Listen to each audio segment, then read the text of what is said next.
Hello everybody, welcome to Pralines, Deliciousness from the World of Art. The protagonist of this episode is Ugo Nespolo, born in 1941 in Mosso in the Piedmont region. His family is known for its spirits of entrepreneurship and of anti-fascism. When he is a child, he is fascinated by his uncle Alici's artistic skills and has much fun making fretwork patterns and creating puppets and some rudimentary forms of animated cartoons. What's more, his natural penchant for theaters and his love for circuses have driven him to associate our world to an immense stage and our life to a spectacle. After finishing Liceo Classico, Ugo Nespolo enrolls at Albertina Academy of Fine Arts in Turin, where he has the opportunity to establish contacts with the exponents of the mainstream culture. He even succeeds in organizing a conference with the participation of influential intellectuals such as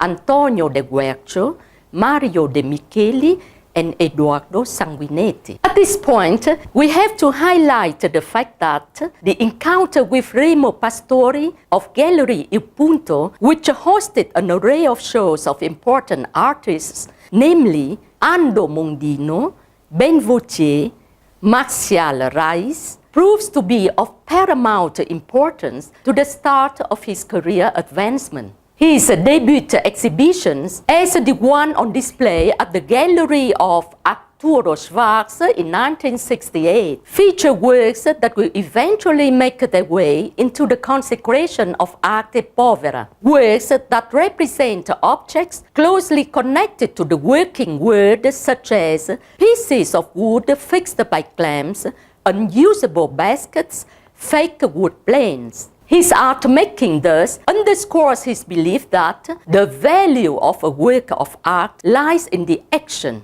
in the creative process that is plagued by the traditional status of commodification of art. This conviction has led Ugo Nespolo to align himself with the anti-capitalist mindset of the Fluxus movement, whose adherents stage performances, which in the end have left nothing but photographic records. Always in this regard, it's appropriate to recall a performance carried out by Ugo Nespolo with the collaboration of Ben Vautier and Gianni Emilio Simonetti in Turin in 1967. On that occasion, in front of a frenzied audience, they startlingly declare art is useless. After befriending Enrico Bai, Ugo Nespolo begins to explore perturphysics, or the science of imaginary solutions, founded by Alfred de Jarry. This movement has seen Enrico Bai, founder of the nuclear art movement, as its fervent promoter. Ugo Nespolo, then bursting with creativity, dedicates a film titled Super Male as a tribute to Jarry. He further cultivates his lifelong passion for experimental cinema, which he discovered in New York.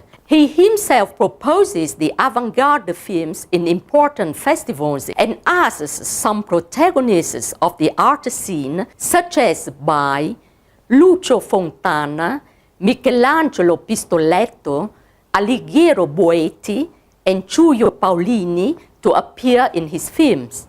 Even Mandré writes Ugo Nespolo a screenplay, which he turns into a movie in 1981. Most importantly, the seminal manifesto, The Futurist Reconstruction of the Universe, signed by Giacomo Balla and Fortunato De Pero, has left an enduring impact on Ugo Nespolo. This manifesto calls for an art outside the traditional gallery and museum settings in order to be accessible to the masses. Therefore, they shift focus to the alternative fields of design, fashion, and above all, advanced advertising. In line with this idea, Nespolo adopts primarily the jigsaw puzzle technique, which recalls the fretwork he made when he was a child, and which can fully transform every visual experience into an art piece. In his creative hands, all is translated into a world of colors, energy, creativity, ranging from the notes on a musical staff to landscapes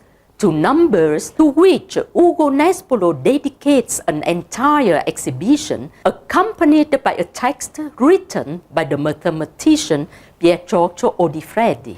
He further employs the mise en abîme technique. His work thus represents also the museum, conceived as a space where the artist is consecrated. The art world becomes itself a spectacle. Memorable are his advertising campaigns, which have immersed the cities, especially Turin, in colors, with manifestos devoted to viability and tourism promotion. Ugo Nespolo, the ideal heir of Fortunato de Pero, the celebrated designer of the little cone-shaped Campari soda bottle, has artistically contributed to keeping the Campari aperitif brand unique.